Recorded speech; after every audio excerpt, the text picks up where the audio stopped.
اللهم صل وسلم وبارك على حبيبنا وشفيعنا ومولانا محمد صلى الله عليه وسلم وعلى آله وصحبه وموالاه. أما بعد فيا أيها المسلمون رحمكم الله، أوصيكم ونفسي بتقوى الله حق تقاته ولا تموتن إلا وأنتم مسلمون. قال رب اشرح لي صدري ويسر لي أمري واحلل عقدة من لساني يفقهوا قولي ولا حول ولا قوة إلا بالله العلي العظيم. والفجر وليال عشر والشفع والوتر. صدق الله العظيم وصدق رسوله الحبيب الكريم ونحن على ذلك من الشاهدين والشاكرين والحمد لله رب العالمين.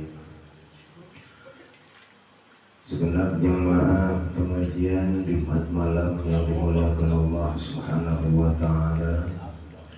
Sekarang bulan Dzulhijjah ya. Bulan Dzulhijjah itu adalah salah satu bulan yang dimuliakan Allah Subhanahu wa taala. Bahkan saking mulianya ada 10 hari awal bulan Dzulhijjah sampai Allah bersumpah dengan menggunakan tanggal tersebut. Allah bersumpah. Kalau misal Allah sudah bersumpah dengan ciptaannya, berarti ciptaannya tersebut memiliki keistimewaan. Mana Allah bersumpahnya? Kita hafal semuanya. Wal fajri, dan demi fajar. Walayalin ashr, dan demi malam 10. 10 malam itu maksudnya apa? Yaitu tanggal 1 sampai wal syaf'i wal watr, yang demi yang genap dan ganjil. Yang ganjil itu tanggal 9, yang genap tanggal 10. Itu bulan haji. 9-nya ganjil, genapnya 10. Jadi luar biasa. Saking mulia-mulianya ini bulan Dzulhijjah, saking dimuliakannya Allah, Allah bersumpah dengan menggunakan ciptaannya sendiri. Demi waktu fajar. Berarti kalau misal Allah sudah bersumpah dengan makhluknya demi waktu fajar, di sini luar biasa. Apalagi kalau misal waktu fajar kita ngedengar orang itu, ya arhamar rahimin irhamna. Pertanyaan, siapa sih orang yang pertama kali mengucapkan tarhim ini? Ada Haji Nasir tahu? Ada yang tahu hati ini? Yang biasa berzikir tarhim ini adalah Nabiullah Daud alaihissalam. Jadi beliau itu zikirnya, kalimatnya nggak kayak kita, irhamna. Jadi beliau zikirnya itu anta arhamur rahimin, anta arhamur rahimin, anta arhamur rahimin. Jadi asal tuh waktu fajar beliau itu jadi zikirnya. Nah akhirnya turunlah ke umat muslim, umat baginda Nabi, timbullah wiridan yang kayak tadi itu, ya kan? Jadi kalau Nabi Daud langsung memuji Allah, anta arhamur rahimin, engkau adalah zat yang maha penyayang, maha pengasih dari orang-orang yang wah. Tapi kalau kita lain lagi, kita malah apa? Mendoakan diri kita sendiri dan seluruh orang muslim. Ya arhamar rahimin irhamna, gitu ya. Ya arhamar rahimin irhamna. Bahkan dalam satu keterangan dikatakan, siapa saja orangnya yang melafadzkan ayat zikir tersebut di waktu fajar, ini istimewa Haji Nasir, jangan bosan.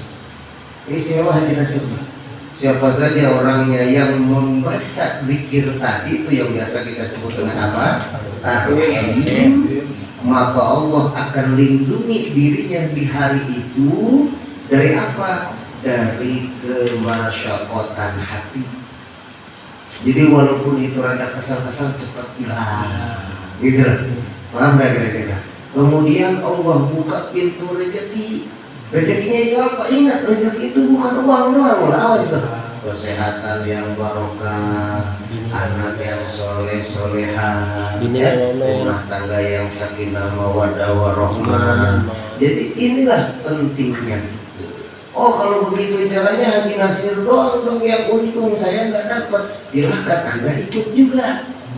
Haji Nasir, ayo rahamna, kita ikut-ikutan juga. Ya Arhamar Rahimin. Biarin Haji Nasir pakai mikrofon kita mah, ikutin aja.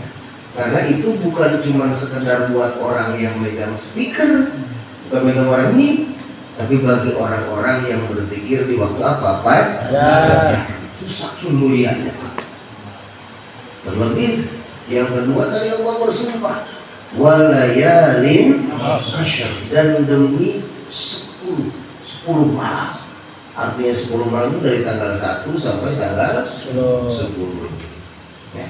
Berarti di sini ada keistimewaan yang luar biasa. Terlebih kita maklum semuanya, kemarin sudah diketuk palu sama pemerintah bahwa isbat pemerintah jatuh bulan Dzulhijjah ini hari Rabu, ya, sesuai dengan kriteria hisab, ya. Dan saya pikir dari awal-awal juga sering saya ngomong waktu-waktu Ramadan juga, nanti bulan Dzulhijjah itu akan terjadi mirip dengan apa? Lebaran, gitu. Karena seluruh wilayah Indonesia ini tidak akan bisa terlihat kecuali di Aceh. Dan persis semuanya itu nggak ada yang bisa melihat, walaupun secara hisab itu sudah masuk imkan ru'yah, ya, sudah masuk imkan ru'yah, dan ternyata terbukti sesuai dengan kesepakatan Jumatlah tanggal 10 Rabu, Kamis, Jumat. Berarti kalau bahasa haji akbar ya. Tapi tidak seluruh umat muslim sedunia mengadakan sholat idnya itu hari Jumat. Ada yang hari Sabtu. Ada kemungkinan, ini sekedar ada kemungkinan. Ada kemungkinan ada juga wilayah Indonesia yang akan berlebaran hari Sabtu. Ada. Iya, gitu. Jelas? Kenapa sebabnya? Karena disinilah yang kita sendiri bingung, gitu. Mereka ini mau ngamalin hisab apa mau ngamalin ru'yah. Ketika di ru'yah ada yang melihat, yang lain nggak terima. Ada loh, jangan salah.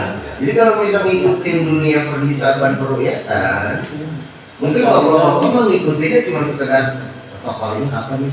Iya. Tapi dalamnya bapak-bapak tuh nggak mau mengikuti. Sebetulnya di situ terjadi luar biasa. Sidang itu tertutup. Kenapa? Karena memang semua ahli palak, semua ahli palak itu menyatakan apa? Indonesia nggak mungkin terlihat. Sekalipun terlihat di Aceh, minim. Bahkan orang Aceh nggak ngelihat, tapi kiriman dari Kemenag lihat. Percis kayak apa? Kayak Syawal kemarin, ya. Sebetulnya polemik terjadi. Bahkan di satu ormas Islam besar juga, mereka mengadakan rapat jam 10 malam. Jadi mengeluarkan edaran itu jam 10 atau jam 11 malam. Padahal bentuknya dari bisa, tapi mengeluarkan edarannya malam. Berarti di situ ada apa? Ada perdebatan yang panjang. Terlepas dari itu semua, kita emang satu kalau ngamalin hisab, ya emang saya mau dari awal juga hisab, saya mah ngamalin hisab. Bahkan sampai ke Mang Santri aja, saya ngomong, Mang nanti malam Jumat takutnya di masjid ikutin pemerintah dan kita nggak tahu kapan ketuk palunya pemerintah. Udah, takutnya timbul fitnah, udah kita jangan pakai speaker apanya. Takbir. Kata anak-anak siap. Kedua males mereka. Oh ya udah gitu kan. Nah ternyata pas diketuk palu hari Jumat, pas ya udahlah.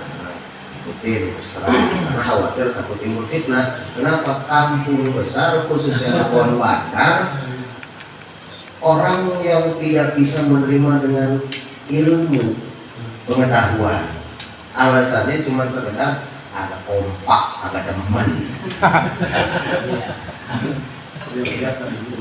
Ya, gara-gara ada dia jadi kampung besar agak kompak, gara-gara ada dia. Aku dia aja itu. Buat Bandung masih belum ada dia juga. Sebelum ada dia juga nggak kompak. Ikut-ikutan akur-akur aja. Padahal saya itu ingin gitu. Kita kan selalu ngomong nih.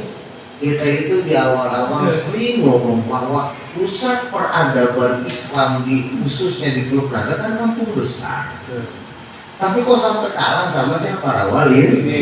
Kan sebetulnya sekali lagi ya, peradaban terbesar Islam itu di Teluk Naga khususnya kampung besar gitu. Tapi kenapa kok besarnya di luar? Nah, datanglah si orang itu tuh, si orang itu RW dah ya. Sebetulnya ingin mengembalikan marwah kampung besar yang menjadi tolak ukur barometer keilmuan di Teluk Naga. Ya, yang alhamdulillah sih pengajian kita sudah menjadi barometer buat Teluk Naga. Alhamdulillah. Ini buat keilmuannya ingin kaget orang kampung besar gitu. Alasannya gara-gara semenjak ada dia agak kompak. Yasin berketawa. Iya. Yasin tahu. Ya kalau Yasin ngikutin saya dia mah. Kalau bareng-bareng aja udah gitu kan. Cuman bagian palak ngikutin, bagian ngedoain saya nggak ada tadi. Curang Gitu. Nah, tapi terlepas dari itu semuanya, terkadang kita harus belajar itu tadi ya udahlah. Orang kampung besar belum siap, orang Labuan Bandar belum siap untuk menerima perbedaan. Padahal mereka menyadari bahwa imam mazhab ada 4, tapi mereka tidak menerima kalau di kampung besar nggak akur. Jadi kalau kepengen orang kampung besar, kalau lagi ngomongin orang, semuanya ngomongin orang gitu. Biar jadi kalau ke surga semua, kalau ke neraka semua. Biar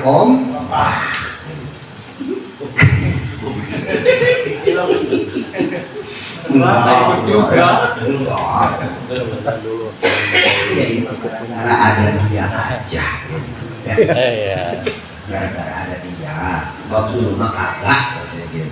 Padahal saya cuma sekedar mengharapkan karomah, barokah daripada guru-guru yang mengamalkan ilmu falak. Ya, mudah-mudahan aja nyelamatin kita di alam kubur. Itu udah kita nerokok kagak bisa, ngitung kagak bisa ya komen. Ya, itu tadilah maha benar netizen dengan segala komentarnya. Gitu. Ya, nah kembali lagi hadirin. Ketika kita memahami ayat Quran ini, jangan sampai salah memahami. Kenapa sebabnya? Karena banyak orang yang keliru memfatwakan sesuatu karena salah memahami dalam nasnya, dalam memahami hadisnya, dalam memahami Qurannya, dan dalam memahami ucapan-ucapan para ulama. Jadi kesalahan fatal ketika kita keliru dalam memahami makna Quran dan hadis. Dan ini harus kita akui bersama bahwa kita harus lapang dada. Hadirin pasti pernah ingat. Nah, ini saya kasih contoh. Pernah enggak mendengar hadis yang menceritakan tentang seorang perempuan yang masuk neraka gara-gara kucing. Pernah mendengar? Pernah belum? Nah, Ada seorang perempuan ngurung kucing. masuk neraka gara-gara Kucing. Dia itu apa? Itu kucing dimasukin ke kandang, Nggak dikasih tapi nggak makan. diempanin. Sampai itu kucing makan hasis, makan rumput-rumput, saking laparnya. Nah, hadis ini jelas diriwayatkan oleh Abu Hurairah. Diriwayatkan siapa? Di zaman saat Abu Hurairah menyampaikan hadis tadi, banyak para sahabat pun yang mengartikannya perempuan secara umum. Akhirnya terdengarlah oleh Aisyah radhiyallahu anha. Disamperin siapa yang meriwayatkan hadisnya tadi? Oh, Abu Hurairah. Disamperin Abu Hurairah lalu siapa? Sama Aisyah. Apa kata Aisyah? Wahai Abu Hurairah, apakah engkau meriwayatkan hadis ini? Dijawab oleh Abu Hurairah, benar. Kama sami'tu min Rasulillah, sebagaimana yang aku dengar dari Rasulullah Shallallahu Alaihi Wasallam. Oke, betul. Tapi yang dimaksud dengan perempuan tersebut siapa? Kata Abu Hurairah bingung. Pokoknya saya mah perempuan, Islam atau kafir? Pokoknya mah perempuan ya. Akhirnya apa kata Aisyah? Begini Abu Hurairah, perempuan tersebut adalah perempuan kafirah, bukan perempuan muslimah. Kok bisa begitu? Iya, karena tidak mungkin Allah memasukkan ke neraka abadal abidin gara-gara ngebunuh kucing doang. Ayo coba dah.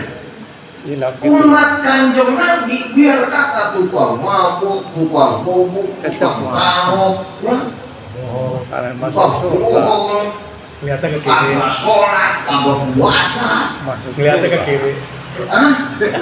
Ini iya.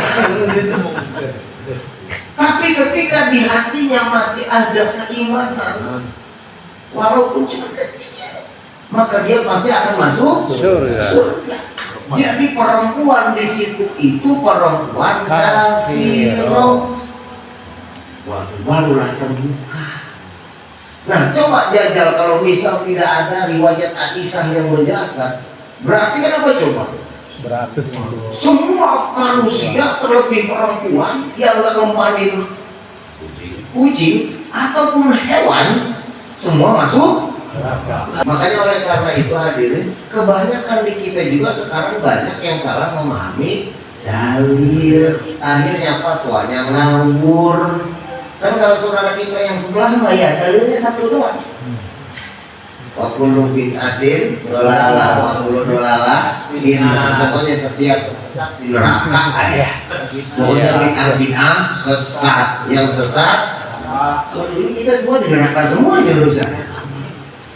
Asalkan yang Rasul tidak melakukan, waduh, maulidan bid'ah, khataman Quran bid'ah. Ini kayaknya ngaji begini juga bid'ah, neraka lagi ya. Mancing bid'ah. Mancing bid'ah. Rasul nggak pernah mancing ya.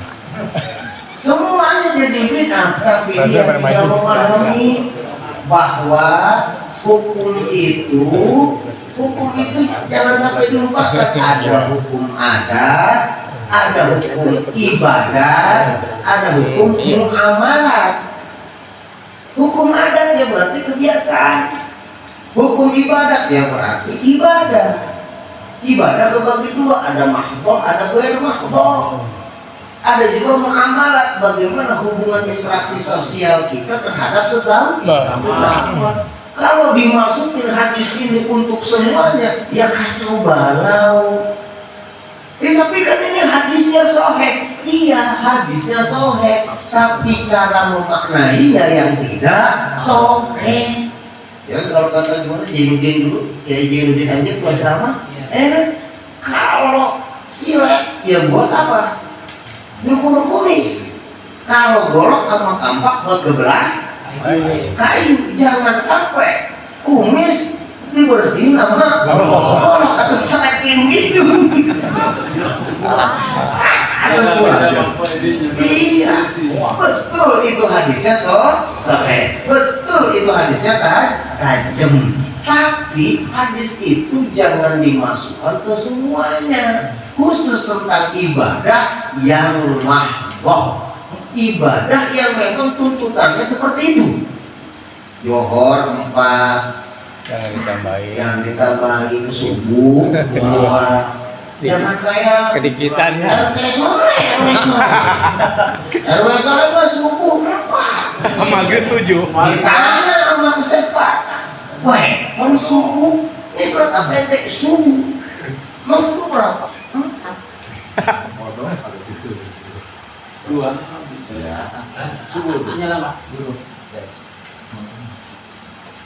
Subuhnya berapa? 4. Ya itulah baru bid'ah. Ditanya sama Ustaz Patah, kok bisa jadi 4? Karena dulu saya masa mudanya malas. Jadi biar sekalian apa? Beli. Kemarin cuman salah sekaligus 4. Lagi namanya bid'ah yang masuk neraka. Jelas kira-kira ya? Gitu. Jadi jangan sampai salah memahami teks bahaya. Nah, kembali lagi. Sekarang masuk bulan apa? Bulan Dzulhijjah. Banyak beredar video, potongan-potongan video. Ini background apa tinya? Background Ganti mic begitu ya. beda kayak tadi ada background.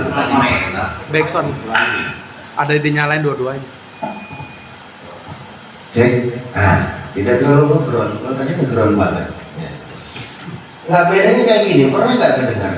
Satu kambing cukup buat satu keluarga. Ya? Pernah dengar nggak kira-kira? Iya. Pemahamannya yang kurang tepat. Caranya begini, kita harus paham dulu.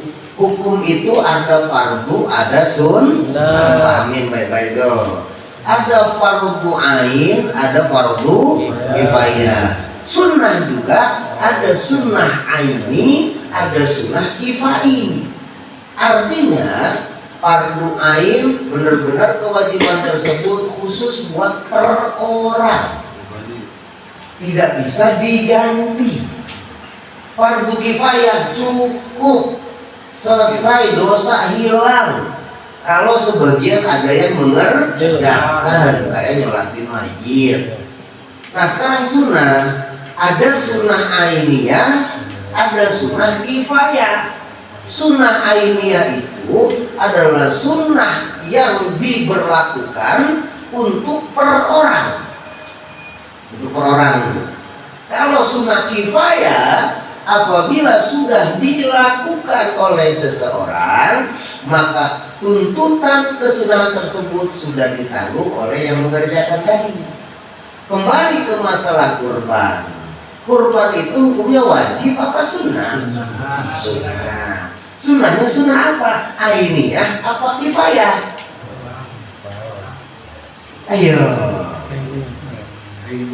Tuh. Tergantung niat ya nggak ada. Gimana? Nah ini ya, kifayah. Dilihat. Niat ya bagaimana? Kalau misal kayak Yasin belum berkeluarga, maka sunnahnya ainiyah. Belum nikah. Bagaimana kalau misal Haji Maman, istri 1, anak 2, beliau kurban, maka jatuhnya sunnah kifayah. Berarti tuntutan kepada per individu keluarga Haji Maman gugur dengan Haji Maman melaksanakan kurban. Jelas? Tuntutannya selesai. Berarti kalau begitu caranya istrinya boleh kurban? Boleh. Anak-anaknya juga dua-duanya kurban boleh? Boleh. Bukan artian satu kambing untuk satu keluarga. Bukan begitu. Enak dong. Enak dong, ya. Enak dong. Jadi yang dimaksud di sini adalah apabila sudah dikerjakan oleh satu orang, maka tuntutan kesunahannya gugur. Timbul sekarang kalau pahalanya baru dapet pahalanya, istri dapet, tapi tuntutannya sudah selesai sama Haji Maman. Jadi bukan, oh saya mau sudah kurban, ayah saya yang kurban, berarti saya juga termasuk sudah kurban. Bukan begitu. Salah pemahaman. Teksnya benar, hanya saja khotok bifahmin nusus, keliru dalam memahami nas-nas hadis, nas-nas Al-Quran, ya. Jadi keliru sedikit pasti akan melenceng. Jadi kesimpulannya, kalau misal sekarang kita mau kurban, silahkan, ya. Tapi kurban itu nantinya bisa ada dua, ada wajib, ada sunnah. Nah, yang terjadi di kita, ini pahamin baik-baik. Yang terjadi di kita, asal ditanya sama orang, Haji Maman mau kemana? Mau ke Ustadz Yahya. Mau ngapain? Beli kambing. Buat apa? Buat apa? Buat kurban. Sering begitu nggak kira-kira? Iya benar. Ditanya sama orang buat apa? Maka itu hukumnya bukan sunnah, Wajib. tapi menjadi kurban nazar. Nazarnya nazar hukmi. Nazar ada banyak soalnya. Nazarnya nazar apa? Hukmi. Nazar apa? Hukmi. Secara zohirnya tidak ada kalimat saya bernazar. Iya. Ada nggak? Tapi secara hukum ada nazar. Itu apa? Minum double. Buat kurban. Maka secara pemahaman para ulama, ketika orang awam model kayak kita ngomong kayak begitu tuh, Haji Maman ngomongnya ini kambing buat kurban, maka itu kambing jadi nazar. Ketika sudah jadi nazar, maka ketika hilang dicuri orang sebelum tanggal 10, maka Haji Maman wajib ganti. Nyari lagi, Ji. Wajib beli lagi. Iya. Dan haram Haji Maman makan walaupun sedikit. Wajib disedekahin semua. Karena nazar apa? Bukti.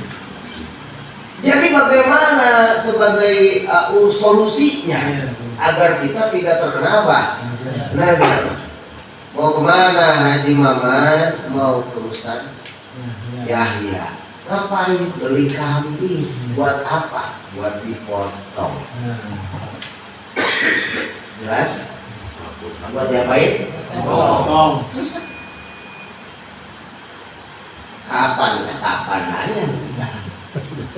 Buat dipotong. Paham? Itu solusinya gitu, jadi ngomong ya gitu loh. Ya, bicara saja bisa jatuh hukum nggak kira-kira?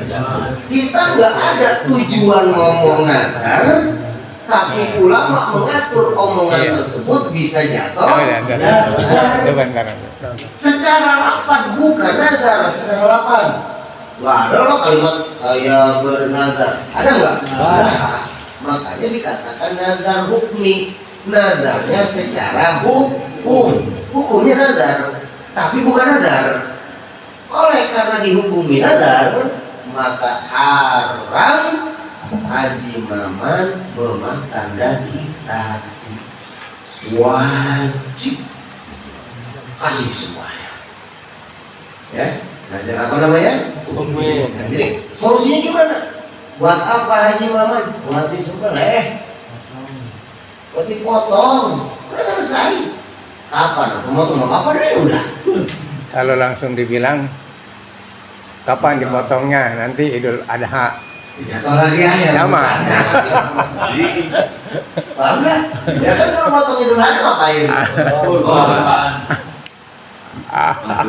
Beli kambing buat potong itu ya. Udah ya buat dipotong. Kapan aja potong ini? Kepo. Kepo.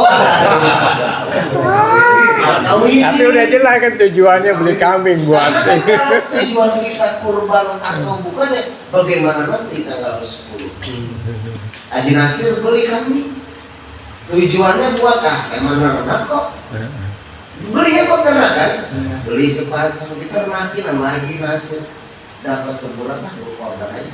Pas tanggal 10 tuh dipanggil, saya ya potongin. Siap. Ya, niatnya apa? Kurban. Niat adanya di dalam hati. Selesai. Paham ya? Jadi belinya buat potong udah selesai. Nah kemarin juga ada yang dari Sentiong nanya lewat WA, guru di sini ada yang nanya apa? Ada orang patungan buat kurban. Sapi katanya. Sapi iya. Sapi itu boleh nggak untuk 6 orang? Boleh. Karena maksimalnya 7 orang. Lebih dari 7 nggak boleh. Berarti 6 orang boleh? Boleh. Satu sapi 6 orang. Kalau satu sapi 1 orang juga apa? Yang penting maksimalnya 7, tidak boleh lebih dari 7. Nah cuman begini guru, terima kasih jawabannya. Sekarang yang kedua apa? Ini yang berlima niatnya kurban, yang 2 niatnya akekah. Guru boleh nggak itu? Kalau urusannya ngajinya nggak beres, nggak boleh itu. Begitu kan? Padahal jelas boleh. Boleh. Ini kita bertujuh nih, kambing. Yang 5 niat apa? Kurban, yang 2 niat akikah. Sah. Siapa yang bilang nggak sah? Sah. Pakai sok. Kalau sah takutnya nggak percaya ya. Sok. Boleh. Nah terus guru, kalau misal dijadiin prasmanan boleh. Ini asik. Asal syarat. Awas. Syaratnya dilupain. Syarat. Bangsa seplastik. Makasih ke fakir miskin. Iya. Seplastik. Plastik dah. Coba syarat. 3 kilo. Walaupun cuma 1 orang kita kasih nih. Bro, misalkan siapa yang fakir jasa ya? Oh si bulan lo fakir jasa. Asis kantong. Sisanya Masa mau dijadiin prasmanan, mau ngundang orang, yang penting bagiin minimal ya 1 kilo 2 kilo emak. Kita boleh nggak makan yang kurbannya? Boleh. Yang penting sunnah loh. Kalau yang wajib nggak boleh.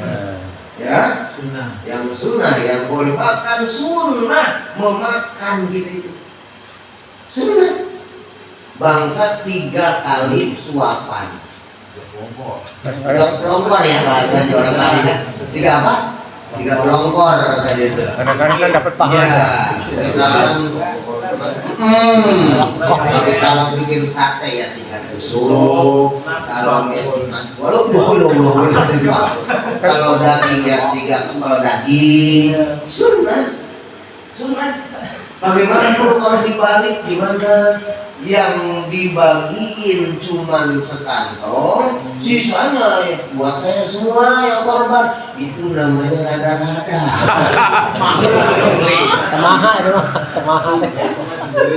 Itu mokornya sendiri udah, jangan kurban, motongnya udah. Nah jadi kesimpulan seperti itu boleh. Silakan Anda mau dibikin prasmanan, mau dibikin apa tadi itu ya dibagi semua, silakan. Yang penting 1, bagiin dulu ke fakir miskin bangsa 3 kilo mah, 1 kilo mah, sisanya kita makan tabarukan. Kalau sate 3 tusuk, atau kalau daging tadi 3 pelongkor, lagi bonding tuh bahasanya udah bahasa ilmiah 3 pelongkor gitu kan. Memang kakinya sebelah. Kakinya sebelah. Subhanallah. Iya, tapi kaki sekolah kan gede juga. Iya, kaki belakang lagi. Kakinya banyak. Iya, udah itu mah pokoknya asal saja. Nah, baru kan berkah, bukan gitu. Makanya luar biasa begitu. Nah, makanya saking mulianya ini tanggal 10. Berarti kalau gitu caranya, ada apa di dalam tanggal 1 sampai 10? Nah, di dalam kitab ini dikatakan bahwasanya dari tanggal 1 sampai tanggal 9, bukan sebelumnya. Bayangin coba tuh. Jadi yang dimaksud itu bukan dari tanggal 1 sampai 10. 1 sampai 9. Tuh, kalau pakai panduan ulama mah enak. Jadi dari tanggal 1 sampai 9 pahala Allah lipat gandakan menjadi 700 kali lipat. Mau sunat mau fardu. Kita biasa ngaji tiap malam Jumat, misalkan cuma 100. Ini sekarang nih guru nih. Ganjarannya nih, misalkan 100. Biasa malam Sabtu kemarin. Ini beda nih. Kalau sekarang beda, dikali 700. Itu berapa? 70.000. Mantap kan kira-kira? Itu sodakoh yang biasa 1 balas 10. Ini balik 700. Satu balas 10 kemarin. Kalau sekarang 1 balas 700. Berarti beruntung nih ya. Berarti beruntung nih ya Yasin ya. Beruntung ini. Waduh. Luar biasa. Makanya yang tadi nyambut ubi yang sampai kuning-kuning matanya tuh ya, itu pahalanya gede sih. Ada yang mau melotot-melotot itu nyambut ubi. Makanya dari sambil makan ini pahalanya 700 kali lipat. Yang sunnah 700, yang wajib 700. Luar biasa kan? Pahala sih. Ini udah pahala ngaji, Naikin bini. pahala sedekah. Naikin bini aku bukan naikin bini. Tapi ini kasihan. Kasihan juga. Beneran. Bagian itu lah ya cenek. Itu kasihan. Makanya bahkan para ulama itu ada ya, saya baca di sebagian keterangan, sunnah itu nikah katanya bagus nikah bulan haji. Tuh, nih. Dari tanggal 1 sampai 9. Ada dari Vespa. Gitu nikah. Emang kayak inti ya katanya. 1 sampai 9 tuh. Kenapa sebabnya? Karena alasannya satu, Siti Fatimah dengan Ali dalam riwayat nikah di bulan haji. Ada lagi riwayat yang bilang bulan Rajab. Ya kita nggak tahu dah ya yang benar yang mana. Tapi ketika ada yang menyatakan bahwa di bulan haji di awal 1 sampai 9 beliau menikah tuh, ya berarti sunnah kita mengikuti. Boleh ya, boleh tuh. Sin tanggal 1 sampai 9 ini udah berapa haji? Masih ada 5 hari. Saya setin lah. Gue yang semet udah. Iya sih. Makanya tuh lagi. yang mau pada pesta, cakep deh tuh nikah lagi tuh Sin ya. Tanggal 1 sampai 9 ya, itu cakep tuh. Jelas ya. Terus sekarang termasuk bulan yang dimuliakan. Makanya nikah Syawal, bentar aja haji. Mantep Sin. Ya. Di pahalanya banyak sih tau. 700 sih. 700. Ini Haji Nasir biasa misalkan sekali naik cepet, Sekali naik. sekali naik, serit cepet. Sekarang Haji 700 serit. Oh, Bapak Kes bro. oke. Tabarakallah, masya Allah. 700 Ayo, makasih. 700. Bahkan di hadis lain dikatakan bahwa puasa 1 hari di tanggal 1 sampai 9 ya'dilu siyamu kulli yaumin minha bisanati. 1 hari berbanding pahalanya dengan 1 tahun. Puasa hari Rebo, maka pahalanya berbanding 1 tahun. Berarti kalau kita 1 sampai 9 puasa terus 9 tahun. Oh, 9 tahun full gitu, 9 tahun full pahalanya. Nah, cewek itu udah dapat berapa hari ya cewek? 7 hari. Kagak paham ini. Ini umur tanggal 4 ini 7. Abang lihat dong. Beda bro, masaknya beda. Oh, beda. Abdul Fatah. Oh gitu. Maghribnya 1 7. hari kita itu berpuasa di tanggal apa? Tanggal 1 sampai 9 apa? Zulhijjah, maka pahalanya seperti puasa 1 tahun full sehari gitu. 9 tahun kan? Berarti 9 tahun. Apa itu doa? Oh tidak. Wa kullu lailatin minha biqiyamil lailatil qadar.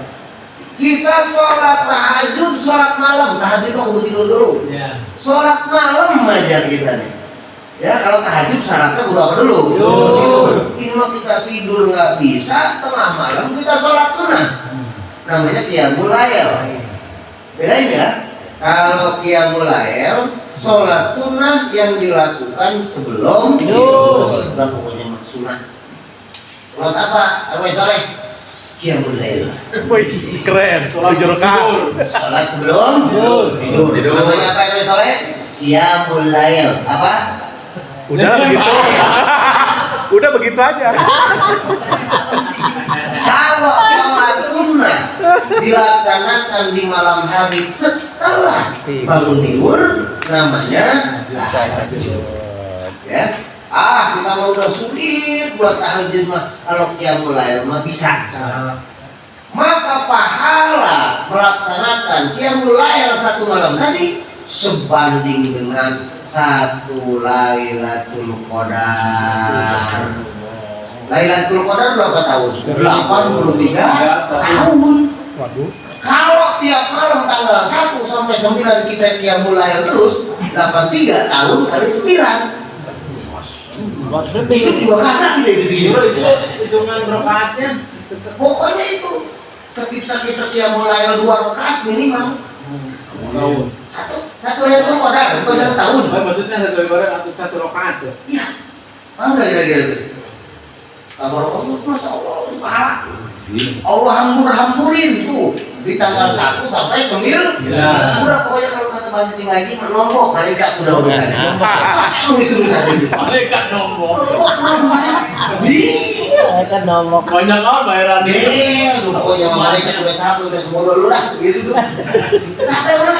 Nombok. Iya. Di Google mah nggak ada kayak Udah pokoknya nih RW sore pulang nih ambil wudhu, Tidur. sholat 2 rakaat. Sholat apa? Sunnah. Allahu Akbar. Ngapain? Sholat. Sholat apa? Nah, Apa sholat sunnah? Sunnah ya udah. Saya mah namanya sunnah mutlak.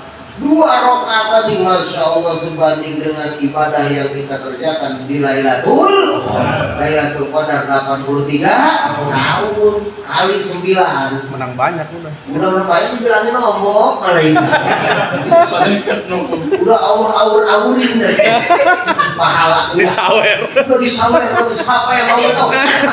Masih juga. Ini udah diawur-awurin pahala sama Allah, udah disawer sama Masih bandel Allah. aja. Masih bandel aja kita. Mau kapan lagi RW sore? Ampun.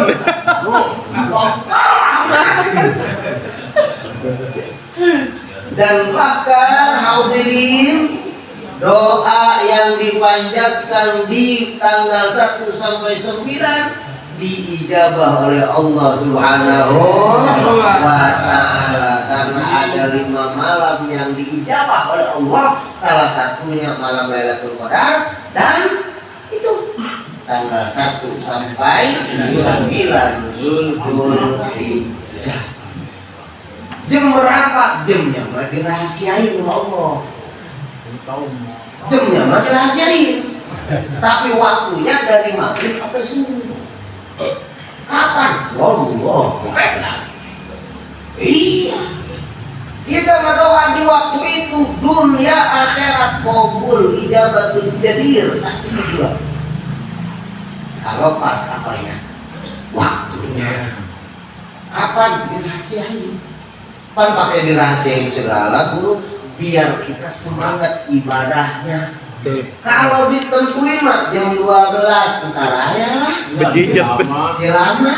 Udah merokok dulu. Rokok dulu dah. Tidur. Bablas susah.